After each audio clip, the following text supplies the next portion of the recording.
안녕하세요. 온라인 그 모의고사 4회 해설 강의 하도록 하겠습니다. 그래서 이제 시험은 다가오고 막 그러고 있죠. 그래서 이제 스트레스 많이 받으실 텐데 그냥 편안하게 공부하세요, 여러분. 안 그러면 이제 뭐 과부하 걸려요. 욕심내지 마시고 60점만 넘으면 되는 거니까 편안하게 공부하시기 바랍니다. 자, 그래서 하여간 모의고사 보시라고 고생하셨습니다. 근데 모의고사 보고 나면 지 다 빠지죠, 이제 이게. 네, 그래서 이제 해설 강의 잘 들으시면서 점수에 너무 연연하지 마시고 그 다음에 틀린 부분을 잘 이렇게 헤아리시기 바랍니다. 자, 1번 보겠습니다. 1번에 보면 자, 1번에 이제 옳은 것을 고르시오. 이게 옳은 거예요. 이렇게 항상 틀린 거냐 맞는 거냐 이게 표시하고 문제 풀어야 돼. 안 그러면 헷갈립니다. 자, 그러면 이제 맞는 것을 고르시오. 그러면 이제 맞는 게 5번이 맞죠, 이게. 이 5번은 이제 준부동산에 대한 어떤 정의란 말이에요. 준부동산에 대한 정의. 자, 그러면 이제 그 1번 왜 틀렸느냐 보세요. 법률적, 경제적, 기술적 측면 등이 복합된 개념으로 복합 개념이라고 나왔잖아요. 그럼 이건 뭐라고 그래요? 복합 개념의 부동산 이해가 되겠죠. 복합 개념이니까 복합 개념의 부동산. 2번은 이거죠. 민법상의 부동산 또는 좁은 뜻의 부동산. 그럼 뭐라고 돼요? 토지 및 그 정착물을 말한다. 이게 되겠죠. 토지 및 그 정착물. 근데 어설프게 보면 이제 막 그게 그거 같죠. 이거 난이도 합니다. 그 다음에 3번에 보면 물리적 개념의 부동산이 나왔는데 요 생산 요소하고 요 자산 요것 때문에 틀렸죠. 생산 요소와 자산은 뭐야? 이거는 경제적 개념의 부동산이죠. 생수한 상품이다. 3번에서 그래서 생산 요소, 소비재, 상품, 자산, 자본 경제적 개념이죠. 그래서 나머지는 이제 물리적이고 그래 틀렸고. 자, 4번 토지와 건물이 각각 독립된 거래의 객체면서도 이렇게 시작한단 말이에요. 그럼 벌써 이건 뭐예요? 벌써 복합부동산이에요. 그러니까 따라서 이 복합부동산과 복합 개념의 부동산을 반드시 구별하셔야 돼요. 그럼 복합부동산은 뭐야? 토지와 건물이 각각 독립된 거래의 객체면서도 이렇게 된단 말이에요. 자, 그러면 이제 이 복합부동산의 대명사가 단독주택, 그 다음에 다중 다가구 주택을 이제 복합부동산이라 한단 말이에요. 그러면 이 단독주택은 다중 또는 다가구 주택은 토지 등기부 따로 있고 건물 등기부 따로 있잖아요. 그래서 등기부가 각각 별개로 되어 있단 말이죠. 여러분 아시다시피. 그런데 아파트 연립 다세대는 어떻게 해야 돼요? 구분 소유권이죠. 집합건물법에 의해서 구분 소유권으로 되어 있단 말이에요. 그거는 이제 그 건물 부분과 대지권이 같이 등기부에 기재되어 있죠. 이렇게. 근데 이거는 각각 되어 있잖아요. 그래서 토지와 건물이 각각 거래의 객체이면서도 그렇죠? 그래서 이제 토지 소유자하고 건물 소유자가 다를 수도 있으니까. 근데 일반적으로 어떻게 돼요? 일체로 이용되고 거래돼서 이루어지죠? 그때를 뭐라고 그래요? 복합 개념의 부동산이 아니라 뭐야? 복합 부동산. 이렇게 이해하시면 되겠어요. 헷갈리는 게 이제 뭐야? 이 복합 개념의 부동산하고 이 복합 부동산하고 이제 이게 헷갈리죠. 잘 이렇게 정리하시기 바랍니다. 난이도 합니다, 여러분. 자, 그 다음에 이제 2번 보겠습니다. 2번. 자, 2번도 역시 뭐야? 옳은 것은 이렇게 돼 있어요. 그래서 요즘 우리 시험에 이런 패턴으로 잘 냅니다. 이렇게 박스 쳐놓고 그 다음에 옳은 거로 또는 틀린 거로 연결된 것은. 그래서 이제 작년 33회 부동산 개론도 봐도 이 박스로 쳐놓고 한 게 제가 언뜻 봐도 3문제에서 4문제 정도 됐어요. 이런 식으로 냅니다. 이렇게. 왜 그러냐면 이제 이게 어려워지거든요. 어려워지고 시간도 많이 걸리고 조심하시기 바랍니다. 자, 그래서 이제 뭐냐? 자, 그러면 여기서 정답은 이제 5번인데요. 왜 5가 틀렸느냐? 니은번 이게 틀렸어요. 이게. 자, 보세요.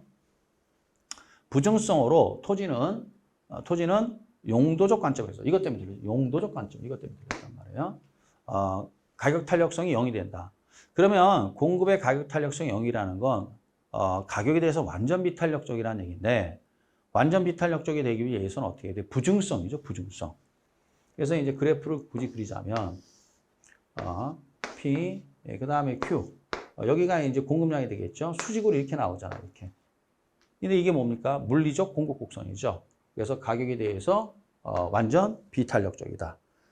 그러면 탄력성은 뭐가 돼요? 0이 되겠죠. 이렇게. 이게 바로 뭐예요? 부증성에 대한 설명이죠. 근데 용도적 공급은 가능하죠. 그래서 우상향 이렇게 나온단 말이에요. 이게 노란 선이 뭐야? 용도적 공급이죠. 그래서 여기서 용도적 관점에서 이것 때문에 틀렸고 뭐로 고쳐야 돼요? 용도적 관점이 아니라 물리적 관점에서 이렇게 고치면 되겠죠. 그럼 맞는 표현이 되겠죠. 자, 그 다음에 기억번에 보면 개별성으로 인해서 일물일가 법칙 적용되지 않죠. 그 다음에 개별성으로 말미암아 이제 시장 정보의 그 획득이 어렵고 거래비용이 많이 들어요. 한마디로 정보의 비대칭성이 존재해요. 그래서 시장은 뭐야? 불안전하게 됩니다. 그 다음 지급번에 보면 부동성은 정부가 토지의 용도 지역을 세분화하는 근거가 된다. 이게 무슨 말이냐? 이런 얘기죠. 자, 부동성 또는 물리적 위치의 고정성 때문에 지역 시장이죠, 우리는. 그러니까 지역마다 어떻게 경기 양상이 다 다르죠. 토지 이용 상황이 다 다릅니다. 그러니까 용도 지역이 이렇게 나눠지는 거죠. 지역마다. 그 다음에 이제 리을번에 보면 토지의 미래 수익을 근거로 평가하는 직접하는 법의 근거가 되는 건 영속성이죠. 이게 무슨 말이냐 이런 얘기예요. 여기서 이제 직접하는 법은 무슨 말이냐면 수익가액은 순수익 나누기 환원율이라는 얘기예요. 환원율. 요걸 얘기하는 거, 요거 얘기하는 건데 여기서 말하는 순수익이 순영업소득이에요. 순영업소득인데 그게 장래죠. 장래 순수익을 환원해서 같이 구하는 거 아니에요. 그러면 장래, 미래, 장래 또는 뭐야? 미래의 수익. 그러면 장래, 미래의 수익 이거 얘기하는 거예요. 그래서 같이 구하는 건데 이렇게 장래 수익 또는 미래의 수익을 예측 또는 뭐야 기대된다는 건 수명이 길어야 되겠죠. 그래서 영속성 이렇게. 네, 그래서 이제 틀린 건 뭐야? 니은번이 되겠죠. 자, 그 다음에 3번 보겠습니다. 이 3번은 이거 외우셔야 돼 이거.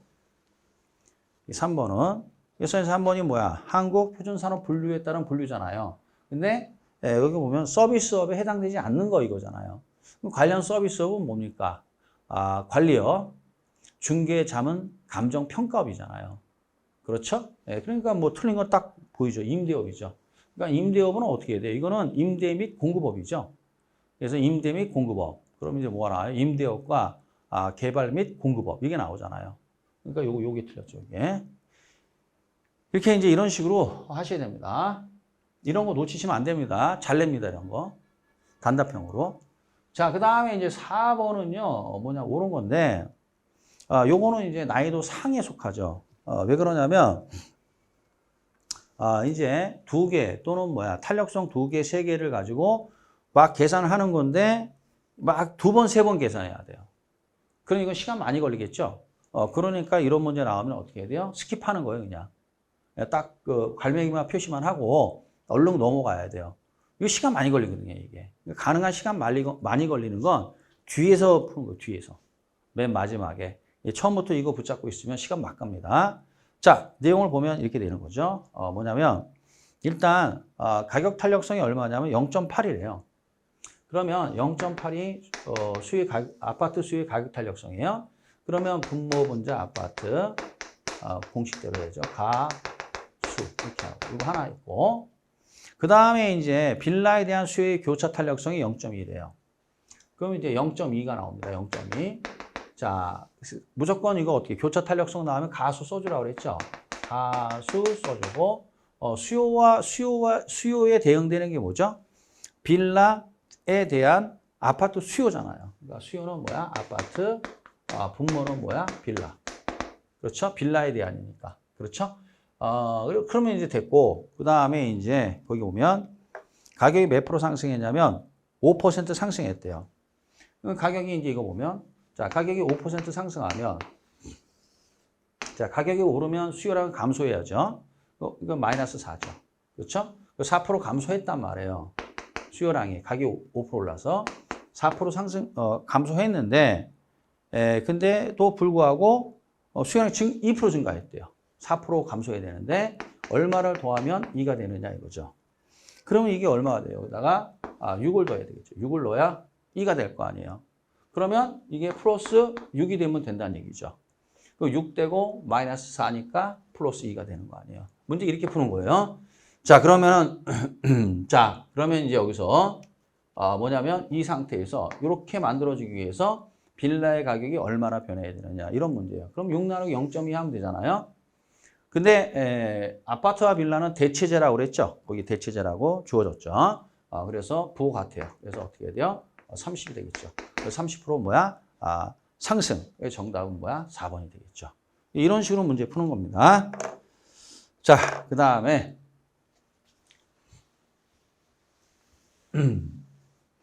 자, 이제 몇 번이냐면 5번 보겠습니다. 5번. 자, 역시 이제 옳은 거예요. 그래서 이제 우리 시험에 옳은 것을 또는 틀린 것은 이러는데 지금 비중이 5대 5예요. 그래서 이제 옳은 것 50%, 틀린 거 50% 이런 식으로.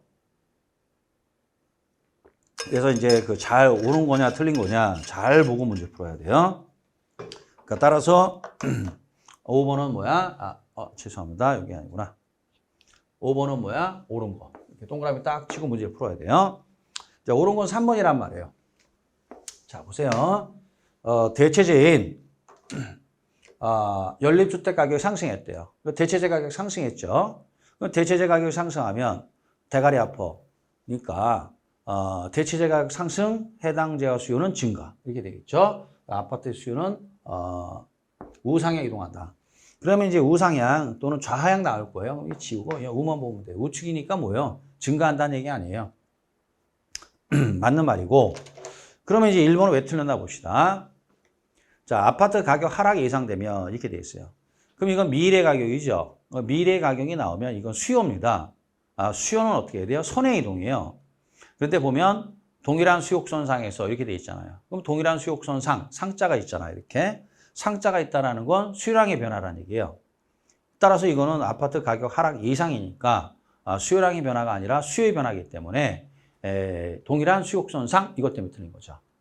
여기서 동일한 수요선상 이거 하면 이건 뭐가 나는 거예요? 이건 수요량의 변화라는 거예요. 수요량의 변화. 근데 아파트 가격이 아니잖아요. 미래 가격이잖아요. 그러니까 이게 틀렸다.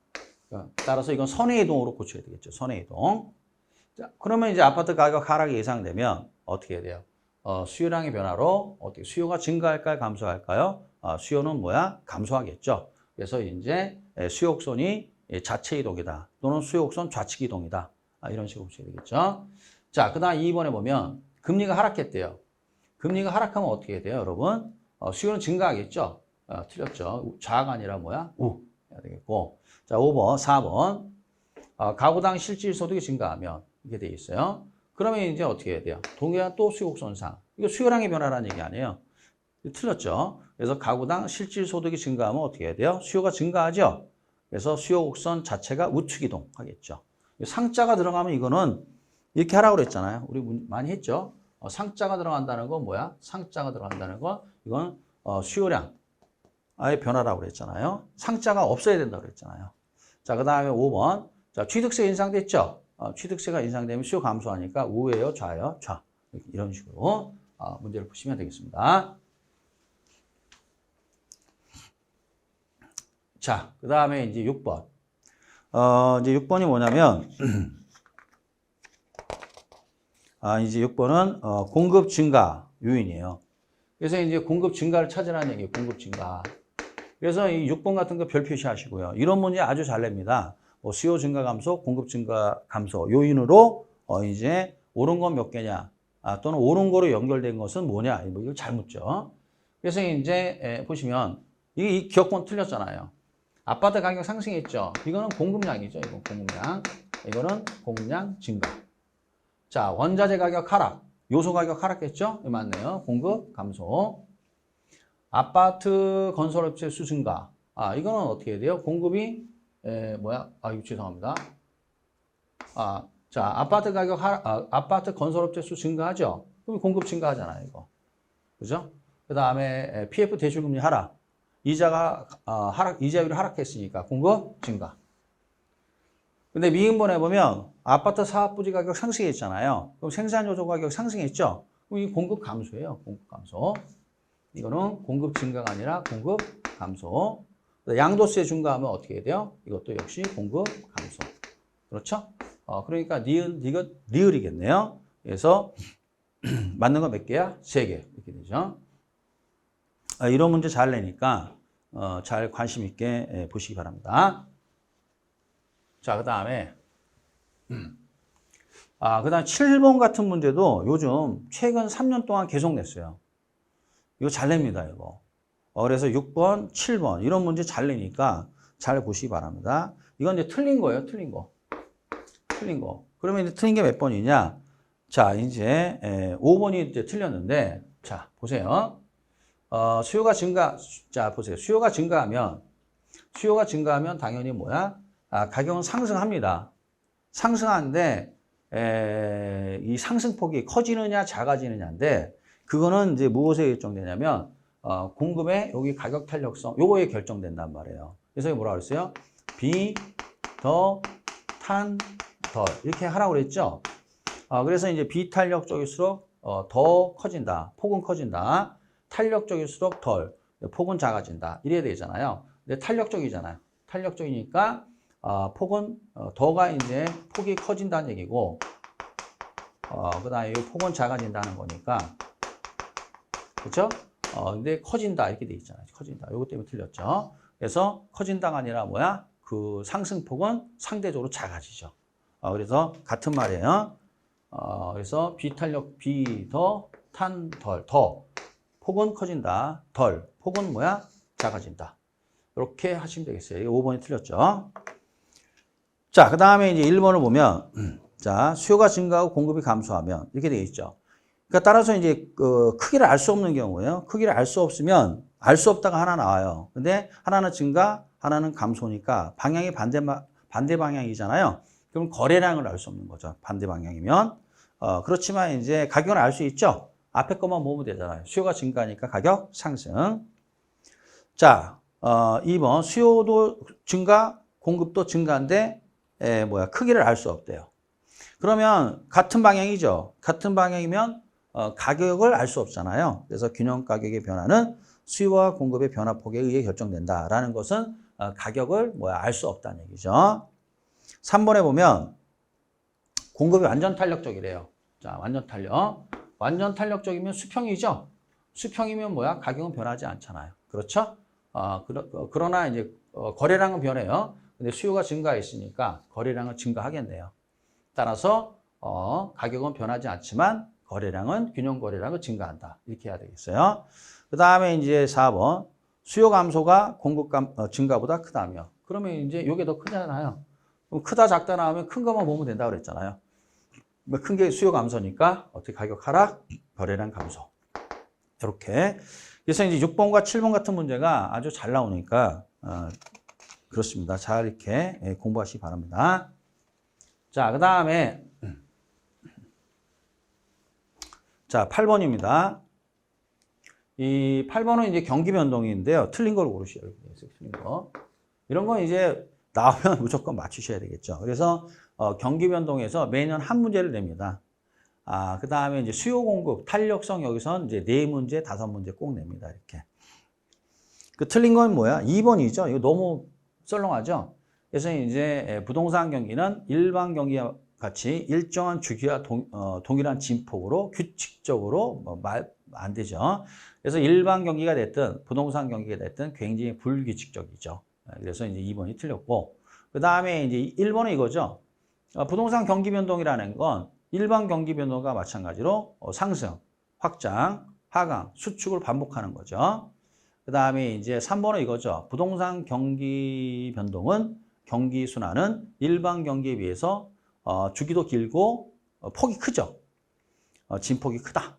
그래서 저점이 더 깊고 일반 경기에 비해서 고점, 정점이 더 높다. 이러셔야 되겠고 4번에 보면 이제 이 얘기가 나오고 그 다음에 이제 5번 회복시장 나왔어요.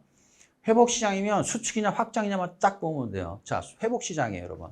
회복시장이 확장이잖아요. 그렇죠?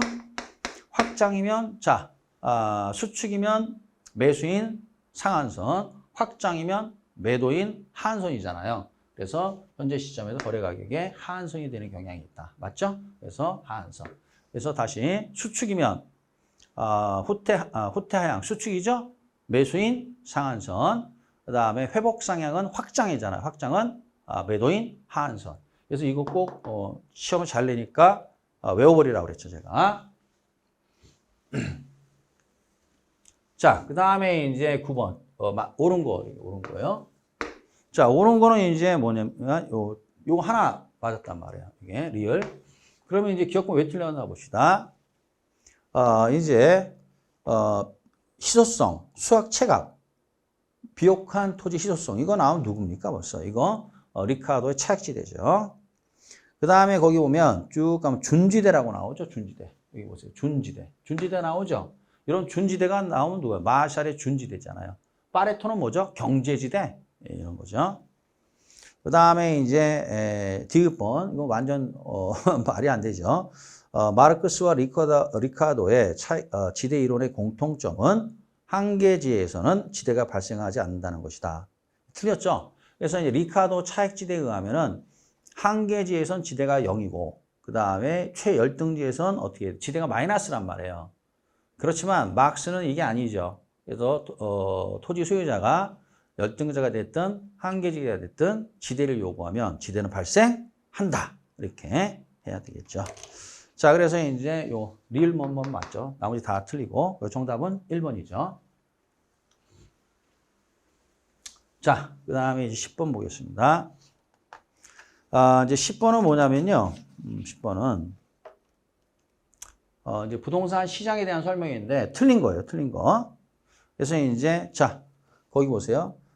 자, 보겠어요. 공급이 증가하면 가격은 하락합니다. 가격은 하락하는데 하락폭을 물어봤어요. 근데 또 탄력적이라 나왔어요. 탄력적. 이거 보면 돼요. 이거. 그렇죠? 이것에 의해서 이것의 가운데 요거에 의해서 결정되는 거 아니에요. 탄력적이면 뭐 비더 탄 덜이잖아요. 덜. 그렇죠? 덜이니까 하락폭은 커진다야 작아진다야? 작아진다. 반복되는 내용이에요. 그래서 이제 4번 틀렸고 1번 강성효율적 시장이 나왔어요. 그래서 뭐 공표된 정보이든 그렇지 않은 정보이든 현재 시장 가치에 다 반영된 시장이죠.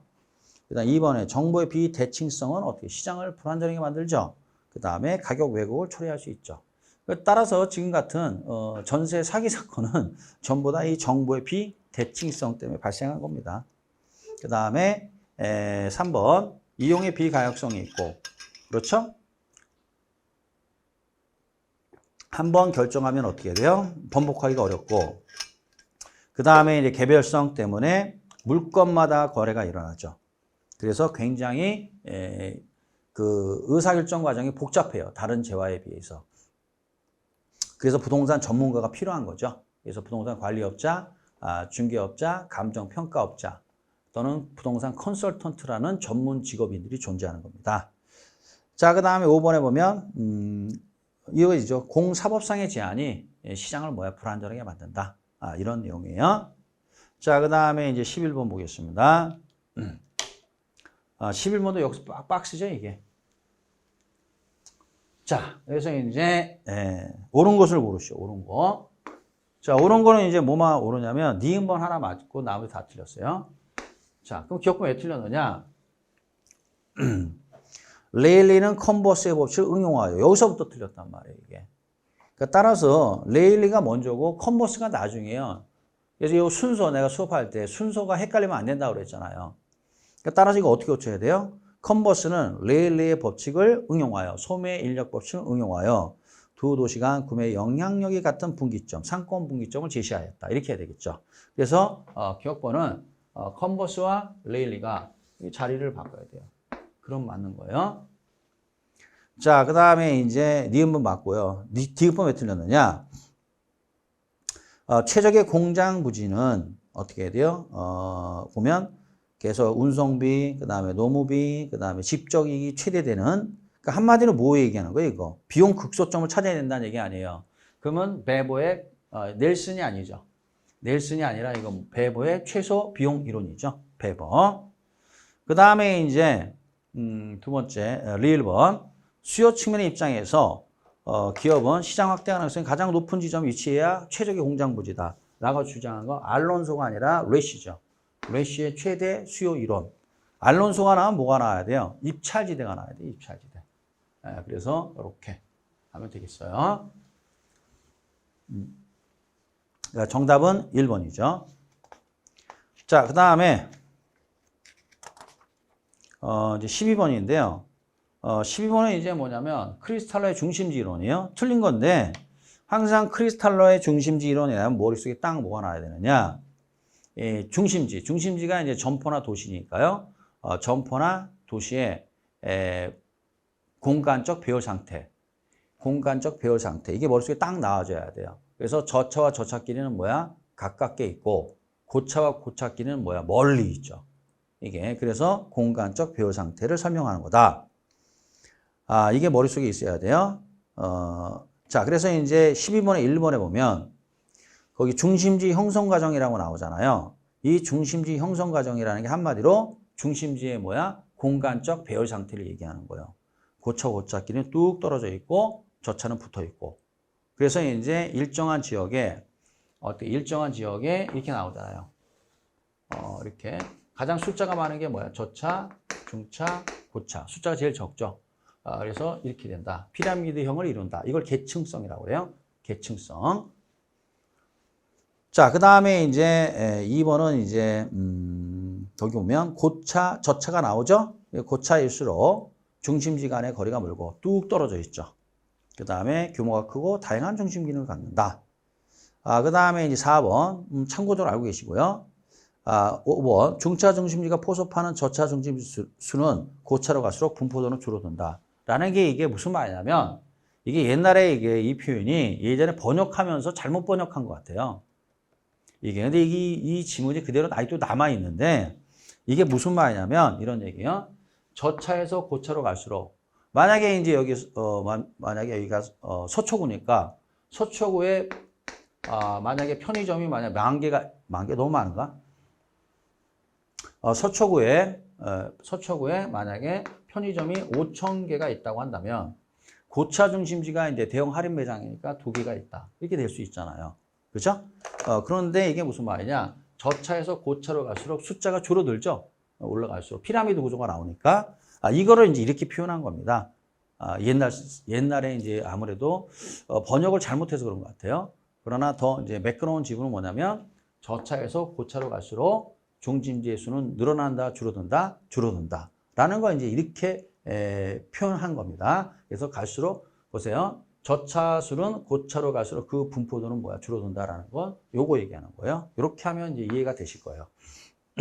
그러면 이제 3번이 틀렸잖아요. 3번 왜 틀렸느냐? 여기 뭐 최소 요구치하고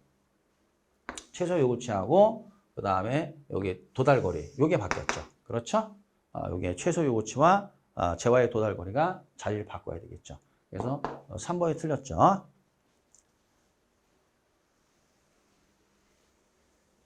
자, 그 다음에 이제 13번. 13번은 이제 틀린 거예요. 이제 정책입니다.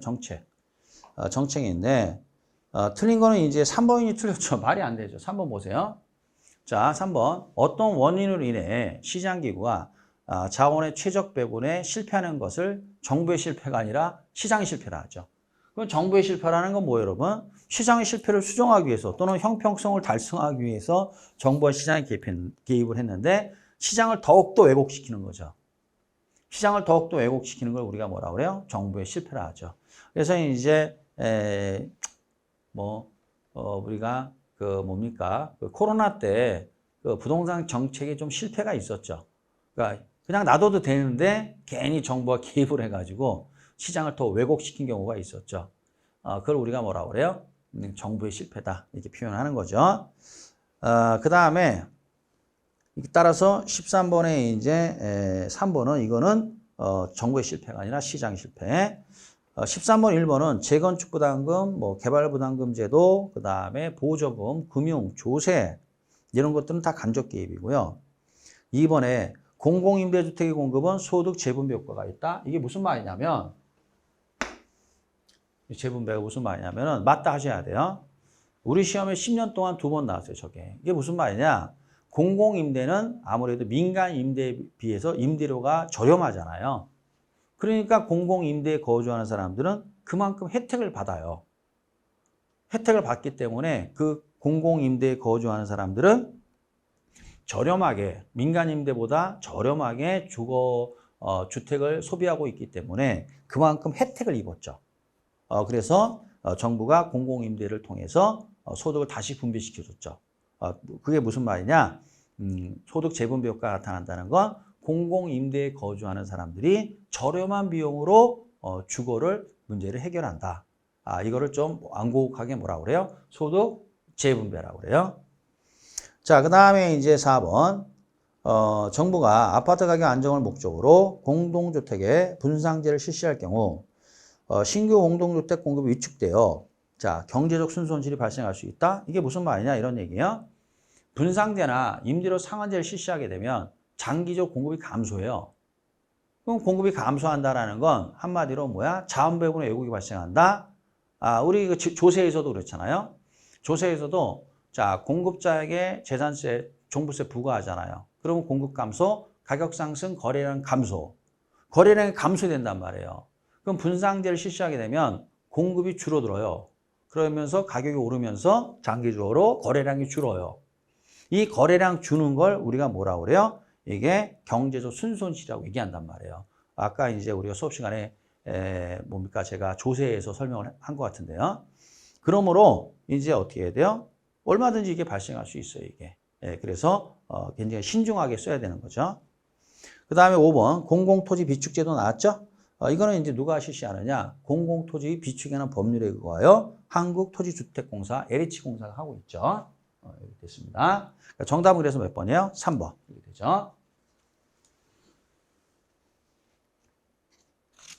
자, 그 다음에 이제 14번 보겠습니다. 14번. 틀린 거예요. 임대주택 정책인데, 자, 1번 보세요. 1번이 틀렸네, 벌써. 임대료 상한을 균형가격 이하로 규제하면, 그렇죠. 단기보다 장기의 공급이 더 비탄력적이다?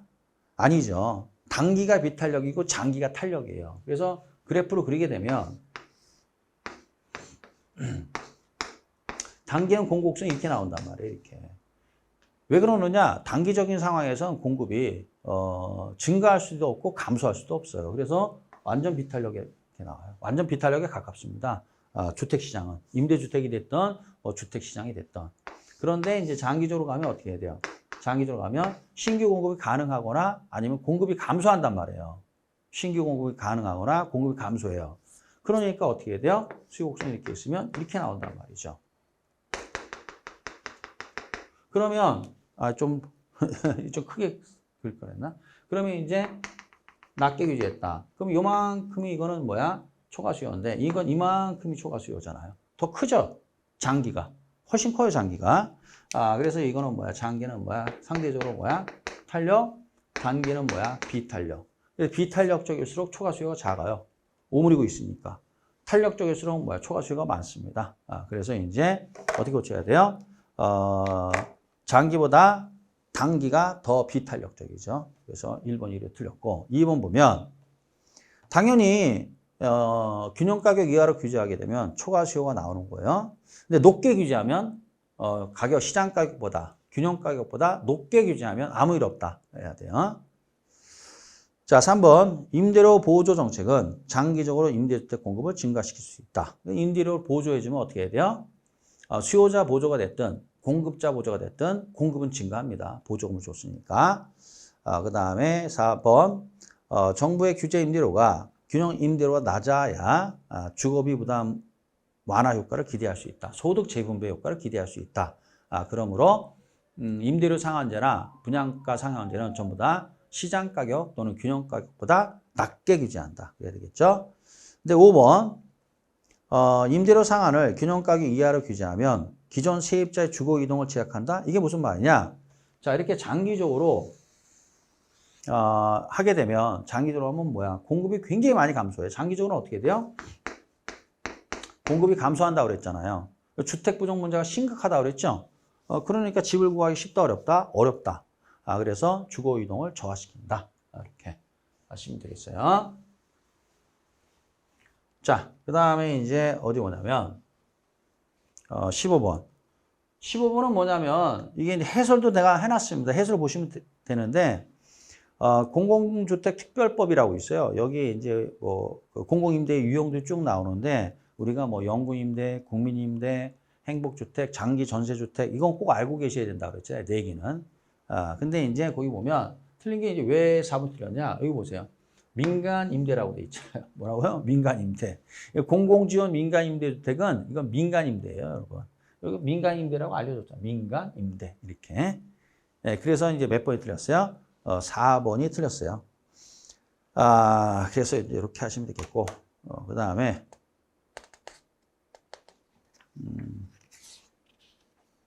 해설은 이제 제가 잘 해놨습니다. 해설이 있으니까 해설 한번 보시기 바랍니다.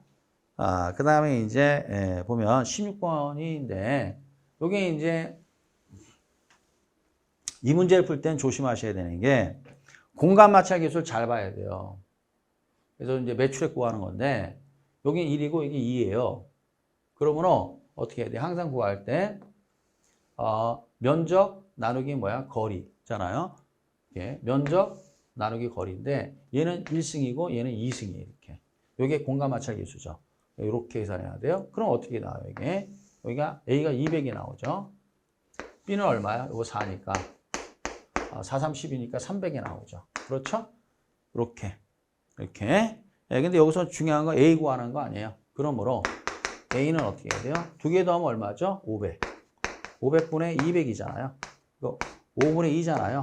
5분의 2니까 얼마야? 0.4네요. 0.4. 40%네. 40%. 그러면 이제 얼마야? 8억에 40%잖아요. 그러므로 8억에 얼마야? 40%. 그래서 3억 2천. 그렇죠? 그래서 정답은 몇 번이야? 3번이 되겠죠. 되게 쉬운 문제죠? 근데 조심해야 되는 건 우리가 맨날 제곱을 했잖아요. 제곱해야 되는데 공간 맞추기 했으니까 여기 하나의 어떤 함정이죠. 이게 제곱이 아니라 1이었어요. 이거 보고 계산하셔야 돼요. 그 다음에 이제 17번인데 요 17번 문제가 우리 시험에 한번 나왔죠. 이게. 그러면 이 문제는 어떻게 해야 되느냐? 균형가를 구해야 돼요. 일단 FM대로 하게 되면. 자, 균형가격을 한번 구해보면 어떻게 돼요? 요거 하면은 균형가격은 자, 요놈하고 같다. 그리고 이제 연립해서 풀면 되는 거 아니에요? 그러면 1400 마이너스 2P는 200 플러스 P니까 일로 이항하고 일로 이항하면 되죠? 그럼 3P는 그렇죠? 여기 일로 가니까 1200. 그렇죠? 그러므로 P는 얼마야? 3, 42, 400이네요. 그죠, 여러분? 그러니까 결국 여기 400이란 말이에요. 여기 400만 원이네요. 근데 시장 가격이 400만 원인데 얼마에 규제했대요? 500만 원에 규제했잖아요. 그러면 400만 원보다 높게 규제했죠? 400만 원보다 높게 규제하면 무슨 일 있다? 아무 일 없다? 아무 일 없다. 아무 일 없다. 5번이 정답이에요. 이렇게. 균형 가격이 400만 원인데 균형 가격보다 높게 규제했잖아요. 그러니까 아무 일 없다. 낮게 규제해야죠. 그럼 낮게 규제하면 초과 수요가 나오겠죠. 그러면 이제 이건 정답 아니고 1번 아니면 2번이겠죠. 낮게 규제하면 뭐가 나와요? 초과 수요가 나옵니다. 그러니까 초과 공급이 나올 수는 없어요. 여기서는. 그러니까 분상제나 또는 임대료 상한제에서는 초과 공급 나오면 무조건 틀린 겁니다. 수업 시간에 몇 번 강조한 것 같은데요. 자, 그러시면 되겠고요. 자, 그 다음에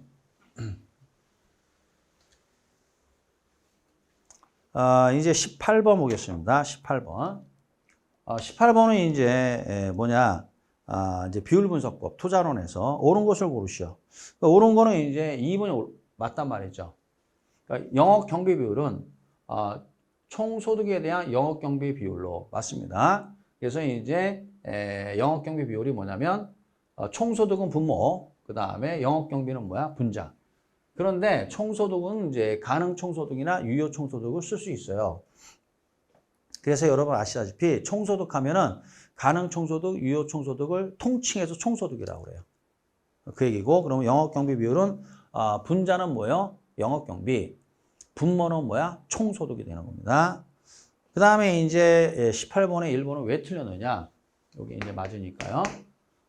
요까지 맞아요. 대부 비율은 100%를 초과할 수 없다. 이것 때문에 틀렸어요. 이것 때문에. 왜냐? 대부 비율이 무한대도 나올 수도 있어요. 무한대. 100% 얼마든지 초과할 수 없다가 아니라 대부 비율은 100%를 초과할 수 없다. 무한대가 아니고 대부 비율이 100%를 넘을 수도 있다 이거예요. 예를 들어서 이제 깡통주택, 예를 들어서 역전세 같은 거 이런 게 이제 대부 비율이 100% 넘은 건데 굳이 설명하자면 이렇게 되는 거죠. 만약에 대부 비율이라는 게 뭐냐면 대부 비율이라는 건 분모는 매매가. 매매가가 뭐냐면 이제 뭡니까 부동산 가격에 융자액이 차지하는 비율이란 말이에요. 이게 융자액. 그럼 예를 들어서 이게 10억이고 요게 이제 예를 들어서 5억이다. 그럼 이게 대부 비율이 50%가 돼요. 이게. 그렇죠? 그런데 만약에 이제 어떻게 돼요? 집값이 뭐 조금 좀 극단적으로 얘기하면 여기 일정할 때 매매가가 폭락해서 2억이 있단 말이에요. 그죠? 2억이. 그럴 수도 있잖아요. 폭락을 하게 되면. 그러면 이건 이제 뭐 답이 없는 거죠, 진짜. 그러면 어떻게 이게 5억이라 하면 안 되는구나. 6억으로 해야 되겠구나. 그래야 계산이 좋네요. 자, 그러면 이제 이게 6억이다. 그럼 뭐야? 60%가 되겠죠. 대부 비율이. 그런데 매매가가 10억에서 어떻게 돼요? 폭락을 했다 이거예요. 이렇게 폭락. 2억으로. 그럼 얼마 이거? 300%거든요. 300%.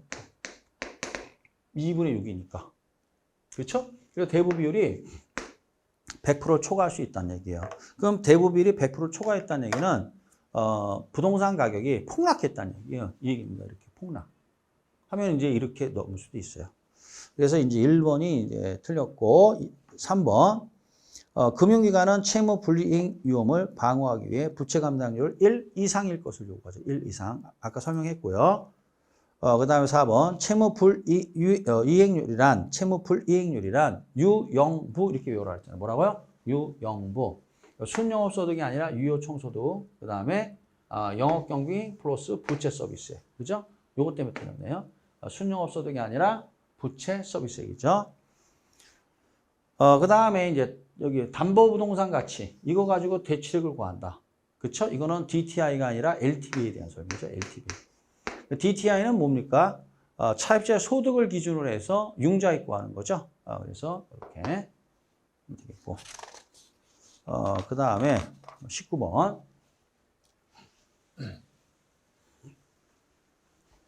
19번 보겠습니다. 틀린 겁니다. 틀린 거는 이제 19번은 2번이 틀렸죠. 이거, 제가 누차 강조했죠. 그 재투자율과 할인율이 같은 말은 아닙니다. 이게 다른 말이에요. 그런데 문제 풀이할 때는 그냥 같은 말이다 하시면 돼요. 같은 말이다. 그러면 순영가법은 어떻게 해야 돼요? 할인율로 뭘 쓰죠? 요구 수익률. 내부 수익률법은 내부 수익률 쓰죠. 이거 중요합니다. 이거. 우리 시험에 이거 많이 나왔어요. 그래서 내가 수업 시간에도 여러 번 강조했어요, 이거. 그죠? 예, 그래서 2번이 그래서 틀렸다. 그 다음에 1번은 뭡니까? 내부 수익률법에서 미래 현금 유입은 운용 수익과 매각 수익으로 나눌 수 있다. 이 맞는 말이죠. 뭐 내부 수익률법이 됐든 순영가가 됐든 수익성 지수가 됐든 매한가지입니다. 3번은 보세요. 자, 순영가 0일 때 할인율이다. 그렇죠? 4번은 뭐야? 내부 수익률이 요구 수익보다 크면 타당성이 있는 거죠. 채택한다.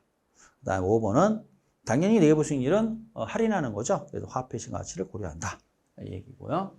자, 그 다음에 20번 보겠습니다. 20번에는 이제 맞는 거예요. 맞는 거. 그래서 이제 그 뭡니까? 3번이 맞죠. 3번을 보면 이게 맞는 건데 자, 항상 이게 나와야 되겠잖아요.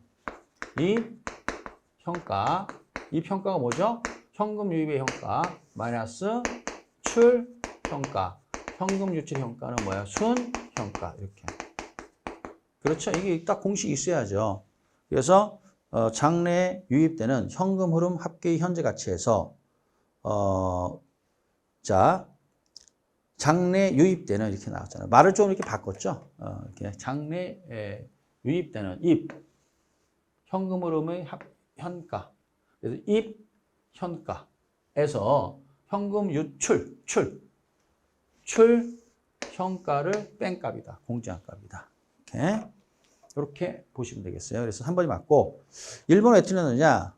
내부 수익률은 수익성 지수를 1로 하는 할인율이죠. 그 다음에 2번. 2번이 이제 왜 틀렸냐면 보세요. 수익성 지수는 요게 수익성 지수잖아요. 이게 수익성 지수인데 요거죠. 그래서 이 평가를 출현가로 나눈 값 이게 된단 말이에요. 그랬더니 뭐라고 했어요? 출현가를 이 평가로 나눈 값. 분모 분자가 바뀌었죠. 그렇죠? 그래서 이 평가를 이게 먼저 읽어야죠. 출현가로 나눈 값 이래야 되잖아요. 근데 분모 분자가 뒤집어졌죠. 그래서 이렇게 분모 분자 뒤집어져서 잘 냅니다. 이것도 2번도 아주 이렇게 잘 내니까 잘 보세요. 그 다음에 4번에 보면 회수기간이 나왔어요. 회수기간이 짧은 게 좋은 거예요. 짧은 거. 그러니까 맨 끝에 보면 회수기간이 장기인 투자를 선택하는 것이 바람직하다. 회수기간은 짧은 게 좋죠. 이게. 그 다음에 5번. 순현가하고 내부 수익률에서 활용되는 할인율이 서로 동일하다. 틀렸죠? 순현가는 뭐죠? 요구 수익률, 내부 수익률은 내부 수익률. 이렇게 되는 거 아닙니까? 그죠, 여러분? 예, 여기까지. 자, 이제 20번까지 해설했으니까 여러분, 잠시 쉬었다가 21번부터 또 해설하도록 하겠습니다.